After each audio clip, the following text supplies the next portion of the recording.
இங்கே இஸ்ரவேல் ஜனங்களை குறித்து பேசப்பட்டிருக்கிறது. ఇక్కడ ఇశ్రాయేలు ప్రజలను బట్టి మాట్లాడబడినది.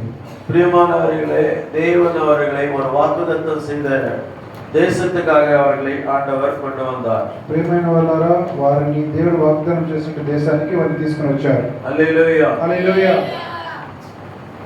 அந்த தேசத்திலே கொண்டு போய் சேர்க்கும்படி அவர்கள் பிரயாணப்பட்டார்கள். ఆ దేశంలో వారిని చేర్చబడడానికి వారు ప్రయాణం చేయబడ్డారు. ஒரு வாக்குத்தத்தம் செய்யப்பட்ட தேశம் என்றால், వాగ్దానం చేసిన దేశం అంటే, இப்பொழுது நாம் ஆவிக்குரிய பிரகாரமாய் பார்க்கும் பொழுது, ఆత్మీయ ప్రకారంగా చూసినట్లయితే நமக்காக கர்த்தர் ஒரு வாக்குத்தத்தம் செய்திருக்கிறார். దేవుడు మన కొరకు వాగ్దానం చేసి ఉన్నారు.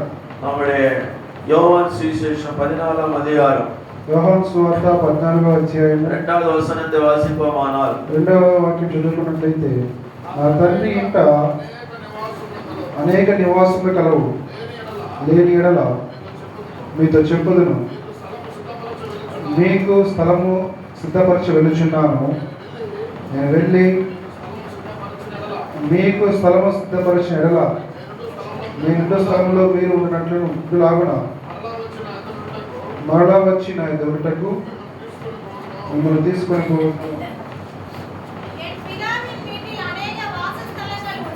என் பிதாவின் வீட்டிலே அநேக வாசஸ்தலங்கள் உண்டு. அப்படி இல்லாதிருந்தால் நான் உங்களுக்கு சொல்லி இருப்பேன், ஒரு ஸ்தலத்தை உங்களுக்காக ஆயத்தம் பண்ண போகிறேன். நான் போய் உங்களுக்காக ஸ்தலத்தை ஆயத்தம் பண்ணின பின்பு நான் இருக்கிற இடத்திலே நீங்களும் இருக்கும்படி நான் மறுபடியும் வந்து உங்களை என்னிடத்திலே சேர்த்துக் கொள்ளுவேன்.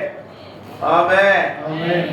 வானாதி வானங்கள் போற்றுகிறதான தேவன், ఆకాశవాసుడైన దేవుడు, எத்தனையோ வானங்களுக்கு மேலான நம்முடைய தேவன், ఎన్నో ఆకాశాలకు పైనటువంటి దేవుడు, இந்த உலகத்துக்கும் அதுக்கு அப்பாற்பட்ட மற்ற கிரகங்களுக்கும் படைத்த ஆண்டுகிறதான தேவன், ఈ లోకానికి ఈ సూర్య నక్షత్ర గ్రహాలన్నింటినీ సృష్టించిన దానికి పైనటువంటి దేవుడు, அந்த மகா ఉన్నதமான தேவனை தான் நாம் ஆராதித்துக் கொண்டிருக்கிறோம். అటువంటి ఉన్నతమైన దేవుని ఆరాధిస్తున్నాం. அதுதான் நம்ம எபிரேயர்ல நாம் வாசிக்கும் பொழுது, ఎబ్రాయిలో మనం చదువుకున్నప్పుడు அந்த தேவனை குறித்து அவர் என்ன சொல்லுகிறார்? ఆ దేవుని బట్టి ఆయన ఏం చెప్తున్నారంటే, 12ஆம் அதிகாரம் 22ஆம் வசனம், நீங்களோ சீயோன் மலையினிடத்திற்கும் ஜீவனுள்ள தேவனுடைய நகரமாகிய பரம எருசலேமினிடத்திற்கும் 1000-10,000 தேவ தூதர்களிடத்திற்கும் பரலோகத்தில் பேர் எழுதியிருக்கிற முதற் பேரானவர்களின் சர்வ சங்கமாகிய சபையினிடத்திற்கும் யாவருக்கும் நியாயாதிபதியாய் இருக்கிற தேவனிடத்திற்கும் பூரணராக்கப்பட்ட நீதிமானுடைய ஆவியினிடத்திற்கும் புது உடன்படிக்கையின் மத்தியஸ்தராகிய இயேசுவினிடத்திற்கும் ஆபேலினுடைய ரத்தம் பேசினதை பார்க்கிலும் நன்மையானவைகளை பேசுகிற ரத்தமாகிய தெளிக்கப்படும் ரத்தத்தினிடத்திற்கு வந்து சேர்ந்தீர்கள். ఇప్పుడైతే సియోను కొండకును జీవముగల దేవుని పట్టణమును అనగా పరలోక యెరూషలేమును వేవేల కొలది దేవతల యొద్దకును పరలోకమందు వ్రాయబడిన జ్యేష్ఠుల సంఘమునకు వారి మహోత్సవమునకును అందరి న్యాయాధిపతి అయిన దేవుని యొద్దకును సంపూర్ణ సిద్ధి పొందిన నీతిమంతుల ఆత్మ యొద్దకును క్రొత్త నిబంధనకు మధ్యవర్తి అయిన యేసు యొద్దకును హేబేలు కంటే మరీ శ్రేష్టముగా పలుకు ప్రోక్షణ రక్తమునకు మీరు వచ్చి ఉన్నారు. హల్లెలూయా. భయం வேண்டாமா? நமக்கு భయం ఉండాలి. మనకి என்ன சொல்லப்பட்டிருக்கிறது? ఏం చెప్పబడినది? இப்பேற்பட்ட ఉన్నతமான தேவனை ஆராதிக்க வந்திருக்கிறாய். ఇటువంటి ఉన్నతమైన దేవుని ఆరాధించడానికి వచ్చి ఉన్నాం. அவரை ஆராதிக்கிற நீயும் நானும், ఆయన ఆరాధిస్తున్నటువంటి నీవు నేను ஒரு பயத்தோடு பக்தியோடு ஆராதிக்க வேண்டும். ఒక భయభక్తితో మనం ఆరాధించాలి. నిర్విశాలமாக அல்ல, ఒక అశ్రద్ధతో కాదు. హల్లెలూయా. హల్లెలూయా. దైవ భయத்தோடு இங்கே தேவன் இருக்கிறார். దైవుని భయముతో దేవుడు ఉంటున్నాడు. ஆண்டவர் இங்கே இருக்கிறார். దేవుడు ఇక్కడ ఉంటున్నాడు. வசனம் சொல்லுகிறது, వాక్యం చెబుతున్నది. 26ஆம் வசனத்திலே மோசே நான் மிகவும் பயந்து நடுங்குகிறேன் என்று சொல்லத்தக்கதாக அந்த காட்சி அவ்வளவு பயங்கரமாய் இருந்தது. మరియు ఆ దర్శనం ఎంతో భయంకరంగా ఉన్నందున మోషే నేను మిక్కిలి భయపడి వణుకుచున్నాను. హల్లెలూయా. హల్లెలూయా. தேவன் என்றால் ஒரு பயங்கரமான முள் செடியை தரிசனத்தை பார்த்தார். ఒక భయంకరమైన కప్ప చెట్టును దర్శనంగా చూశాడు. முகமுகமாய் பார்த்து கொண்டிருக்கிறார். అతను ముఖాముఖిగా చూశాడు. திடீரென ஒரு பெரிய முள்ளு செடி எரிகிறது பயங்கரமா. సడన్ గా ఒక పెద్ద కంప చెట్టు అది అలాగే మండుచున్నది. హల్లెలూయా హల్లెలూయా. அங்கிருந்து ஒரு சத்தம் கேட்டு கொண்டிருக்கிறார். అక్కడి నుంచి ఒక స్వరం వినబడుతున్నది. மோசே மோசே என்று கர்த்தர் கூப்பிடுகிறார். మోషే మోషే అని దేవుడు పిలుస్తున్నారు. அந்த செடி எரிந்து கொண்டிருக்கிறது. ఆ చెట్టు అలానే మండుచున్నది. இலைகள் பச்சையாகவே காணப்படுகிறது. దాని యొక్క ఆకులు అలాగే పచ్చగా ఉంటున్నాయి. அவனுக்கு பயங்கரமான ஆச்சரியமாய் ఆయనకి భయంకరమైన ఆశ్చర్యం వేసింది. அப்பதான் ஆண்டவர் சொல்றார். అప్పుడు దేవుడు అంటున్నారు, நான் நானே. నేను నేనే. హల్లెలూయా. హల్లెలూయా. இதாண்டா நானே அப்படின்றார். ఇదే నేను అంటున్నాడు. செடி எரிகிறது. చెట్టు కాలిపోతున్నది. ஆனால் அதுல ஒரு இலை கூட எரியவில்லை. అయితే ఒక ఆకు కూడా దాంట్లో అది కాలిపోలేదు. హల్లెలూయా. హల్లెలూయా. கர்த்தர் பேசி முடித்த பின்பு దేవుడు మాట్లాడి ముగించిన వెంట அந்த செடி அப்படி எப்படி இது அப்படியே దేవుడు మాట్లాడిన తర్వాత చెట్టు మునుపటి ఎలా ఉన్నదో అలాగే ఉండిపోయింది. 3 பேரை தூக்கி அக்கினி குண்டத்துல போடுறாங்க. ముగ్గురు తీసుకెళ్లి అగ్నిగుండంలో వేస్తున్నారు. அக்கினியிலே அந்த 7 மடங்காக அந்த அக்கினி எரிகிறது. 7 అంతులుగా అగ్నిని మంట పెంచారు. அங்க சொல்லப்பட்டிருக்கிறது, போட்ட 3 பேர் போடப்பட்டார்கள், 4 பேர் அந்த இடத்துல சஞ்சரித்துக் கொண்டிருக்கிறார்கள். అగ్నిగుండంలో ముగ్గురు తీసుకెళ్లి వేశారు. అయితే అక్కడ నలుగురు సంచారం చేస్తున్నారు. హల్లెలూయా. హల్లెలూయా. ராஜாவுக்கு உட்கார்ந்திருந்த ராஜா பயந்து போய் எழுந்து நின்று விட்டார். కూర్చున్నటువంటి రాజు భయపడి లేచి నిలబడ్డాడు. హల్లెలూయా. హల్లెలూయా. தேவனுடைய ஜனங்களிடத்திலே விளையாடக்கூடாது. దేవుని ప్రజలతో ఆటలాడకూడదు. அப்பதான் தெரிஞ்சுக்கணும். అప్పుడే ఆయన తెలుసుకున్నాడు. இவர்கள் தேவன் மகா பெரிய தேவன். ఇతని దేవుడు గొప్ప దేవుడు. தானியேல் புத்தகத்திலே நாம் பார்க்கும் பொழுது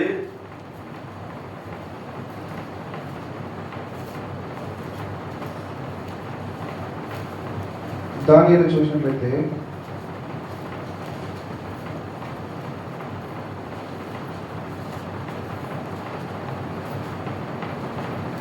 மூன்றாம் அதிகாரம் எடுத்துக்கொள்வோம். 3వ అధ్యాయం తీసుకుందాం.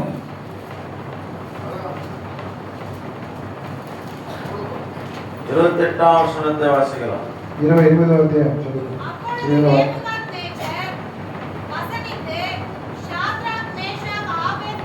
சாத்ராக் மேஷாக் ஆபேத்நேகோ என்பவருடைய தேவனுக்கு ஸ்தோத்திரம். ஒரு முறை பாருங்க, கையை தட்டி ஆண்டவரை மகிமைப்படுத்துங்க. ஹல்லேலூயா.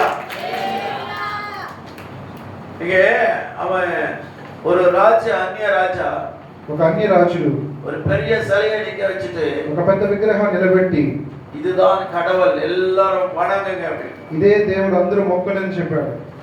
நான் நிறுத்தின பொற்சிலையை வணங்காதவர்கள், నేను నిలబెట్టిన విగ్రహాన్ని పూజ చేయని వారు, నమస్కరించిన వారు எரிகிற அக்கினி சூளையில போட்டு சுட்டெரிப்பார்கள். మండుచున్న అగ్నిగుండంలో వేసి వారిని కాల్చివేయబడతారు. பாருங்க, இந்த வசனம் சொல்லுகிறது,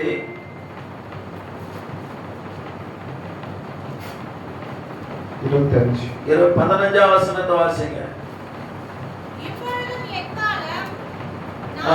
நாகசுரம், கிண்ணரம், வீணை, சுரமண்டலம், தம்புரம், சகல கீத வாத்தியங்களின் சத்தத்தையும் நீங்கள் கேட்கும் போது தாழ விழுந்து நாம் பண்ணி வைத்த சிலையை பணிந்து கொள்ள ஆயத்தமா இருந்தால் நல்லதே.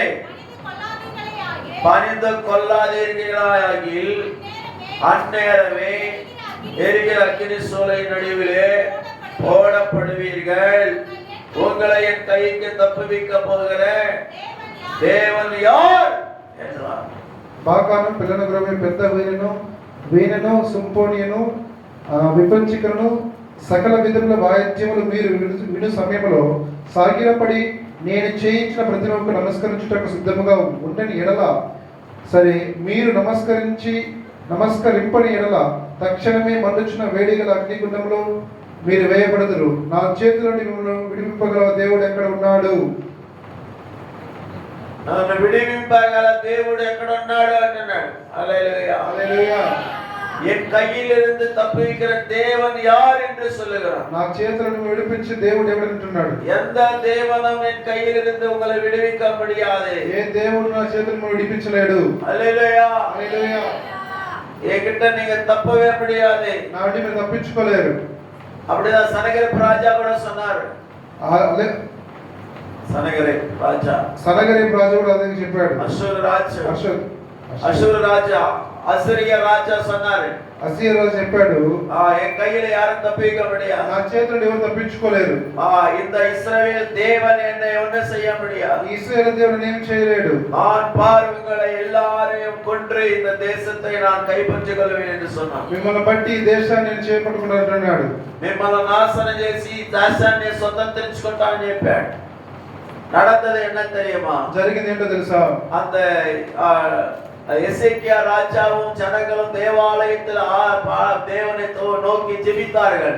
எசேக்கியா ராஜுను జనాలు దేవుని చూసి ప్రార్థించారు. ஒரே ஒரு தூதனை தேவன் அனுப்பினார். ఒకే ఒక దూతను దేవుడు పంపించాడు. 185,000 பேரை கொன்று குவித்து போட்டார். அந்த 150,000 మంది అలాగే 180,000 మందిని ఆయన సంహరించేశాడు దేవదూత. ఆ ముఖంలో సానియ పోషిన ఓడిపోతాం. వారందరూ ముఖంలో పేడ వేసి పారిపోయారు. అందరూ కాదు, ఒక్కడే రాజు. அந்த ராஜா வெக்க முகத்தோடு ஓடி போயிட்டான். ఆ సిగ్గు ముఖంతో రాజు వెనక్కి వెళ్ళిపోయాడు. அவனுடைய தேவன் அவங்க ஆராதிக்கிற அந்த கடவுளுடைய ஆலயத்துல போய் ఆరాధిస్తున్నటువంటి ఆ దేవుని మందిరంలో వెళ్ళి అతని దేవుడు హల్లెలూయా அங்க போயிட்டு அங்க பதிவிருந்தான் என்று சொல்லப்படுகிறது. అక్కడ దాంకొండని చెప్పబడుచున్నది. அப்பொழுது அவனுடைய பிள்ளைகள் వాటి భార్య కుమారులు எழுந்து அவனை போட்டு தள்ளிட்டாங்க. వాళ్ళు లేచి అతను చంపేశారు. இப்பேற்பட்ட தகப்பன் ஒரு உண்மையான தேவனிடத்துல போய் மோதரடா பாவி, நீ உயிரோட இருக்கக்கூடாது சொல்லிட்டு அவன் பிள்ளைகளை போட்டு தள்ளிட்டாங்க. నిజమైన దేవుని దగ్గర పోరాడుచున్నవై నువ్వు ప్రాణాలతో ఉండకూడదని చంపేశారు. హల్లెలూయా. హల్లెలూయా. தேவனை எதிர்க்கிற ஒருவனும் மீதியா வைக்க மாட்டார் ஆண்டவர். దేవుణ్ణి ఎదిరించి ఏ ఒక్కరిని దేవుడు ప్రాణంతో పెట్టాడు. இந்தியாவில் நடக்க போகிற காட்சிகளை நீங்க காண விசுவாசித்து ஆண்டவருக்காக நிக்கிறவங்க பார்க்க முடியும். ఇండియాలో జరుగుతున్న కార్యాలను చూసి దేవుని కొరకు నిజంగా నిలబడే వారిని నిలబడాలి. எப்பொழுது நடந்து கொண்டிருக்க அட்டூழியங்களை குறித்து நமக்கு தெரியும். ఇప్పుడు జరుగుతున్న కార్యాలు మనకు తెలుసు. ஆனால் தேவன் ஒரு நாள் எழும்ப போகிறார். అయితే దేవుడు ఒకరోజు లేవబోతున్నాడు. இந்தியாவிலே தேவனுடைய வல்லமை என்ன என்பதை இந்தியா தேசம் அறியும் நாட்கள் சமீபமா இருக்கிறது. ఇండియాలో దేవుని యొక్క శక్తి లేవబోతున్నది. ఇండియా అది నాశనం చూడబోతున్నారు. இந்தியாவில் உண்மையான தேவன் யார் என்று அறிந்து கொள்ள நாட்கள் வந்து கொண்டிருக்கிறது. ఇండియాలో నిజమైన దేవుడు ఎవరిని తెలుసుకునే రోజులు రాబోతున్నాయి. அதற்காக ஒவ்வொரு நீயும் நானும் தேவனுக்கு முன்பாய் உண்மை உத்தமமாய் வாழ்வது மிகவும் நிச்சயம் மிகவும் முக்கியமானதா இருக்கிறது. కాబట్టి నీవు నేను దేవుని ఎదుట నిజముగా ఉండాల్సిన రోజు రాబోతున్నది. నీవు నేను దేవుని ఎదుట యథార్థముగా ఒక మంచి క్రైస్తవుడిగా జీవించగలిగితే ఆ మహోన్నతుని యొక్క శక్తి బయలుపడబోతున్నది. నోరు తెరిచేదానికి ఏమైనా పోనీ ఎన్నాకొన్నా ఇందన్నా అభిననిరా పుండి అనబడుచు నియోజకవర్గంలో జరుగుతున్న ఆ భయంకరమైన 8 సంఘాలు కూల్చివేయబడి దేవుని శక్తి దిగబోతున్నది. ఎంతమంది తెలుసు? ఉండి నియోజకవర్గంలో 8 సంఘాలు కూల్చిన సంగతి ఎంతమంది తెలుసు? తెలుసు. ఓకే, ప్రార్థన చేశారా? ప్రార్థన చేశారా? హల్లెలూయా. தேவன் சொல்லுகிறார், దేవుడు అంటున్నాడు. இப்பொழுது மறுபடியும் நாம் அந்த 1:36 வசனத்தை வாசிக்கலாம். 1:36 చదువుకుందాం.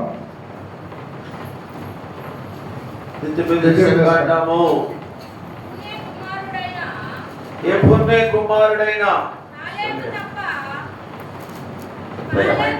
కాలేబు తప్ప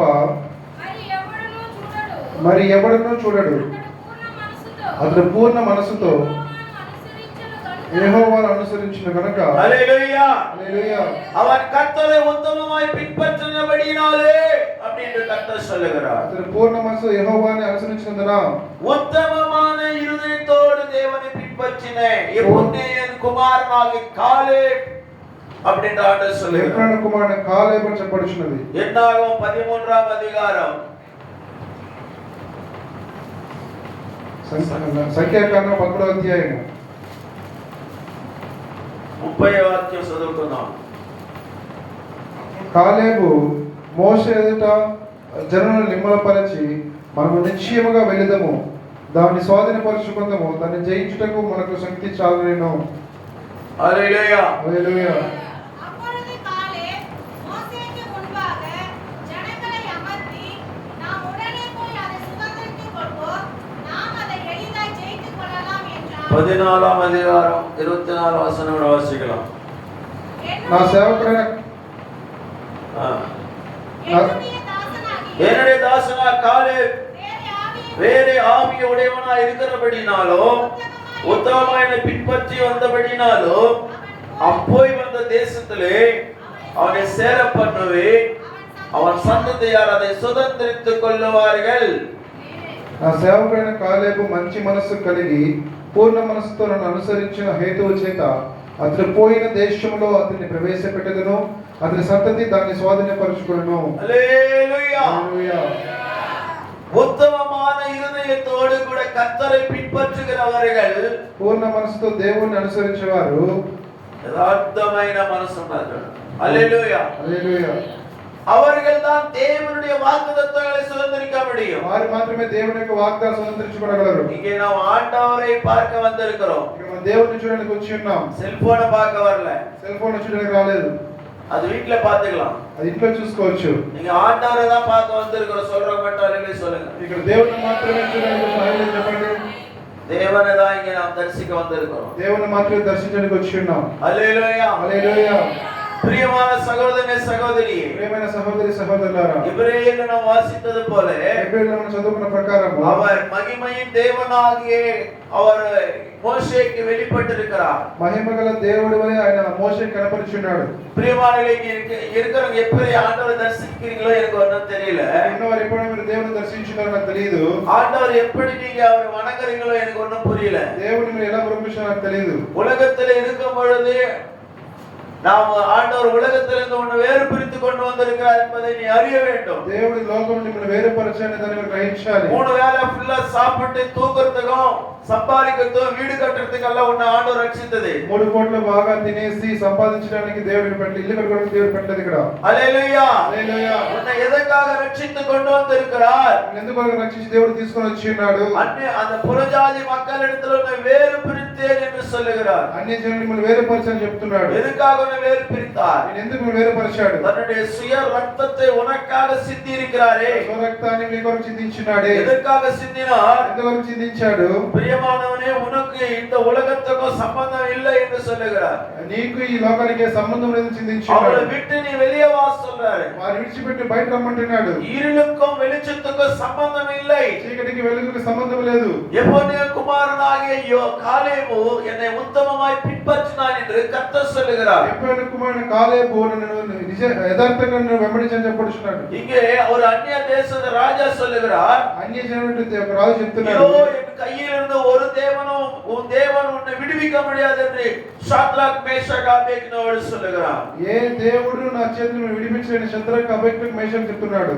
ஆனால் 17ஆம் வசனம் சொல்லுகிறது, 3:17 தானியேல், நாங்கள் ஆராதிக்க எங்கள் தேவன் எங்களை தப்புவிக்க வல்லவராய் இருக்கிறார், அவர் எரிகிற அக்கினி சூளைக்கும் ராஜாவாகி உடைய கைக்கும் நீங்களாக்கி விடுவிப்பார். మేము సేవించిన దేవుడు మండుచున్న వేడిమిగల అగ్నిల నుండి మమ్మల్ని తప్పించి రక్షించుటకు సమర్థుడు, మరియు నీ వశము పడకుండా ఆయన మమ్మల్ని రక్షించును.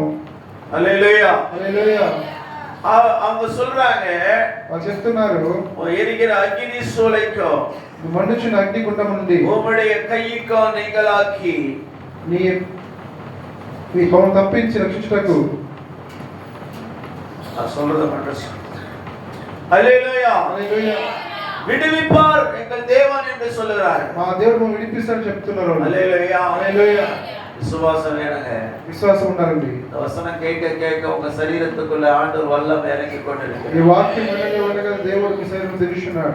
அந்த வல்லமையை பெற்றுக்கொள்ள ஒரு அமைதியாக ஆண்டவருடைய சத்தத்தை கேட்க வேண்டியதா இருக்கிறது. ఆ శక్తిని పొందుకోవడానికి మీరు యొక్క స్వరం సిద్ధంగా ఉండాలి. ஆண்டவருக்காக இந்த பரிசுத்த அவருடைய ரத்தம் நமக்காக சிந்தப்பட்டிருக்கிறது. ఆయన పరిశుద్ధ రక్తం మన కొరకు చిందించబడి ఉన్నది. அவர் பரிசுத்தாவி கொடுத்திருக்கிறார். ఆయన పరిశుద్ధాత్మ ఇచ్చి ఉన్నాడు. இந்த వசனத்தை உனக்கு கொடுத்திருக்கிறார். ఈ వాక్యాన్ని నీకు ఇచ్చి ఉన్నాడు. ஆனா அந்த நாட்களிலே అయితే ఆ దినాలలో அவங்களுக்கு எப்பேற்பட்ட బైబిల్ கிடையாது.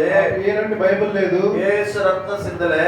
యేసు ప్రభు రక్తం చిందించలేదు. பரிசுத்தாவி அவங்களுக்கு கொடுக்கப்படல. పరిశుద్ధాత్మకి ఇవ్వలేదు. ஆனாலும் தேவனுக்காக நின்றார்கள் அவர்கள். అయితే వారు దేవుని కొరకు నిలబడ్డారు. தன்னுடைய சரீரம் அக்கினியிலே எரிந்து போனாலும் பரவாயில்லைன்னு சொல்றாங்க. తన శరీరం అగ్నిగుండంలో కాలిపోయినా సరే விடுவிக்காமல் போனாலும் நாங்கள் உம்முடைய தேவர்களுக்கு ஆராதனை செய்வதும் இல்லை, நீ நிறுத்தின பொற்சிலையை பணிந்து கொள்வதும் இல்லை என்கிறது రాజావాగి ఉమకు తెలియదిరుక కడవది. ఒకవేళ ఆయన రక్షించకపోయిన రాజా నీ దేవతలను మేము పూజింపమనియు నీవు నిలవబెట్టిన బంగారు ప్రతిమకు నమస్కరింపమనియు తెలుసుకొనుము. హల్లెలూయా హల్లెలూయా. వైరాగ్యமான கிறிஸ்தவனா ஏற்படும். ఒక వైరాగ్యమైన క్రైస్తవుడిగా నిలబడాలి. పక్కత కై పుట్టి சொல்லு. పక్కన చేతులు పెట్టి చెప్పండి. நல்ல ஒரு உண்மை உத்தமமான கிறிஸ்தவனா எழும்பு. ఒక యథార్థ క్రైస్తవుడిగా లేవండి. ఉత్తమమాయి నడే. యథార్థంగా నడవండి. ఉత్తమమైన క్రిస్తునా எழும்புబా. యథార్థమైన క్రైస్తవుడిగా లేవండి. Hello hello. కాలేబు యథార్థంగా దేవుని అనుసరించాడు. చెప్పాలా? ఎవరు అనుసరించింది? కాలేబు యథార్థంగా దేవుని యథార్థంగా అనుసరించాడు కనుక దేవుడు అంటున్నాడు, నువ్వు అడుగు పెట్టే ప్రతి స్థలం నీకు స్వాస్థ్యంగా ఇస్తానన్నాడు దేవుడు. ఆమేన్. హల్లెలూయా. హల్లెలూయా. యథార్థంగా దేవుని ఉత్తమమైన హృదయంతో నీ ఆண்டవரை தொழுதுகொள்ள வந்தியா? యథార్థమైన హృదయంతో దేవుని హలో பின்னால உத்தமமான ஹிருதயத்தை ஆண்டவரை தொழுது கொள்றீங்களா? எப்படி தொழுது கொள்ள வந்திருக்கீங்க? యథార్థ హృదయంతో దేవుని సేవించడానికి వచ్చారు. கர்த்தர் இருக்கிறாங்க. அந்த வசனம் சொல்லுது, அந்த எபிரேயர்ல தான் சொல்லுது, ஜீவனுள்ள தேவனிடத்துக்கு வந்திருக்கீங்க. జీవముల దేవుని దగ్గరికి వచ్చి ఉన్నారు. யார்கிட்ட வந்திருக்கீங்க? ఎవరి దగ్గరికి వచ్చి ఉన్నారు? உன்னை வாழ வைக்கிற தெய்வங்க அவரு. జీవింపజేసే దేవుడు అండి. இங்க ஜீவன் பாஸ்டர் மேத்யூ பிரதரோ மற்றவங்க யாரும் இங்க இல்ல. జీవన్ పాస్టర్ మాథ్యూ బ్రదర్ ఎవరు లేరు ఇక్కడ. நாங்கெல்லாம் இங்க நிக்கிறது. మేము కాదు నిలబడేది. எங்களை நிக்க வச்சிருக்கிறார் அவர். మమ్మల్ని నిలబెట్టి ఉన్నాడు. அவர் ஆவி எங்கள் மேல ஊற்றி இருக்கிறார். ఆయన ఆత్మ మీద కుమ్మరించబడినది. அவர் சொல்றத நாங்க சொல்லிக் கொண்டிருக்கிறோம். ఆయన చెప్పేది చెప్తున్నాం. கவனமாய் சத்தத்தை கேளு. చెవికి వినండి. அந்த சத்தத்தை கீழ்ப்படிந்து கற்றுக்கொள். ఆ యొక్క శబ్దానికి లోబడి నేర్చుకోండి. அவருக்கு கீழ்ப்படிந்து நடந்தால் உன்னுடைய வாழ்க்கை ஆசீர்வாதமா மாறும். ఆయనకు లోబడి మీరు నేర్చుకుంటే మీ జీవితాలు ఆశీర్వాదకరంగా మారుతాయి. பகை, விரோதம், கசப்பு, கோபம், எரிச்சல், పగ, విరోధము, చేదు, కోపాలు இப்படிப்பட்டதை நீ பெருமை பாராட்டி கொண்டிருப்பாயானால் వాటిని బట్టి నీవు అతిశయించినట్లయితే அந்த தேவனுடைய ராஜ்யத்துக்கு நீ பங்காளி ஆக முடியாது. ఆ యొక్క దేవుని యొక్క రాజ్యానికి నీవు వారసులు అవ్వలేవు. ஒரு கன்னத்தில் அறிந்தால் மறு கன்னத்தை கொடு சொன்னார் ஆண்டவர். చెంప మీద కొడితే ఇంకో చెంప చూపించమన్నాడు దేవుడు. இயேசுவை பின்பற்றுகிறவர்கள் எத்தனை பேர் இருக்கீங்க? యేసు ప్రభువును వెంబడించేవారు ఎంతమంది ఉంటున్నారు ఇక్కడ? உத்தமமா இயேசுவை நான் பின்பற்றுகிறேன் சொல்ல முடியுமா? యథార్థంగా దేవుని వెంబడిస్తున్నా చెప్పగలరా? அவங்க மட்டும் கையை தூக்குங்க. వారి మాత్రం చేతులు చూపించండి. நிறைய கை மேல வரல. இயேசுவை உண்மையா உத்தமமா பின்பற்றுகிறவர்கள், యేసు ప్రభువారిని యథార్థంగా వెంబడించేవారు கை தூக்குங்க. ஒவ்வொருத்தரா நீங்க சாட்சி சொல்லணும். చేతులెత్తిన ప్రతి ఒక్కరూ సాక్ష్యం చెప్పాలి. உன் இருதயத்துல யாரு மேல கசப்பு இல்லையா? మీ హృదయంలో ఎవరి మీద ఏ చేదు లేదా? ஈட்டில குத்துனாங்க அப்படியே. ఆ ఈటితో దేవుని పొడిచారు. வாரினால் அடிச்சு அவர் சரீரத்தை கீழ்ச்சார். కోడాలతో దేవుని కొట్టి శరీరాన్ని చీల్చాడు. ஆண்டவர் சொல்றாரு, దేవుడు అంటున్నాడు, அவங்க தெரியாம செய்றாங்க. ప్రభువు వారు తెలియకుండా చేశారు. அப்படி என்னமாலும் உங்களை போட்டு அப்படியே அடிச்சு உங்களை ஏதாவது பண்ணாங்களா யாராவது? ఆ విధంగా మిమ్మల్ని కొట్టి ఏమైనా బాధించారా? அப்போதான் இப்போ கை தூக்குறவங்க எல்லாம் எனக்கு சத்துரு இல்லைன்னு சொல்ல முடியுமா? ఇప్పుడు చేతులెత్తిన వారందరూ మీకు శత్రువులు లేదని చెప్పగలరా? அப்புறம் எப்படி நீ இயேசுவை பின்பற்ற முடியும்? అట్లయితే మీరు ఎలా యేసు వెంబడించినట్లు వారు అవుతారు? இயேசுவை பின்பற்றுறவங்களுக்கு சத்துரு இருக்க கூடாது பூமியில. యేసు ప్రభువును వెంబడించే వారికి భూమి మీద ఎక్కడ శత్రువులు ఉండకూడదు. எல்லாரையும் நீ நேசிக்கிறவனா இருக்க வேண்டும். అందరిని ప్రేమించే కుమారుడుగా ఉండాలి. ஆண்டவர் அதான் சொன்னாரே, దేవుడు అదే అంటున్నాడు. பிதாவே இவர்களை மன்னியும், தாங்கள் என்ன செய்கிறார்கள் அறியாமல் செய்கிறார் சொன்னாரு. వారు ఏమి చేసినా వారు తెలియదు కనుక వారు క్షమించమని చెప్పాడు దేవుడు. நீ அது மாதிரி உத்தமமா அவர் பின்பற்றியா? నీవు ఆ విధంగా యథార్థంగా దేవుడు వెంబడిస్తున్నావా? வசனம் அதான் சொல்லுது. వాక్యం అదే అంటున్నది. எபேசியர் எழுதின நிருபத்தில் எடுத்துக்கொள்ளுங்கள். ఎఫెసీయులు முதலாவது கலாத்தியர் 2ஆம் அதிகாரம் గలతీయుల 2వ అధ్యాయము 20వ వచనం. 20వ వాక్యం. నేను క్రీస్తుతో కూడా సిలువ వేయబడి ఉన్నాను. ఇప్పుడు జీవించువాడు నేను కాను, క్రీస్తే నా యందు జీవించుచున్నాడు. చదువయ్యా. నేను ఇప్పుడు శరీరమందు జీవించుచున్న జీవితము నన్ను ప్రేమించి నా కొరకు తను అప్పగించుకొనిన దేవుని కుమారుని విశ్వాసం వలన జీవించుచున్నాను. నేను దేవుని కృపను నిరర్థకము చేయను, నీతి ధర్మశాస్త్రం వలనైతే ఆ పక్షమందు క్రీస్తు చనిపోయేది నిష్ప్రయోజనమే. హల్లెలూయా. நான் தேவனுடைய கிருபையை விருதமாக்குகிறதில்லை. நீதியானது நியாயப்பிரமாணத்திலே வருமானால் கிறிஸ்து மரித்தது வீணாயிருக்குவே. ஹல்லேலூயா. அப்ப கிருபையை யார் விருதமாக்கி கொண்டிருக்கிறார்கள்? కృపను ఎవరు ఇప్పుడు వ్యర్థపరుస్తున్నారు? நீதியானது நியாயப்பிரமாணத்திலே வரலங்க.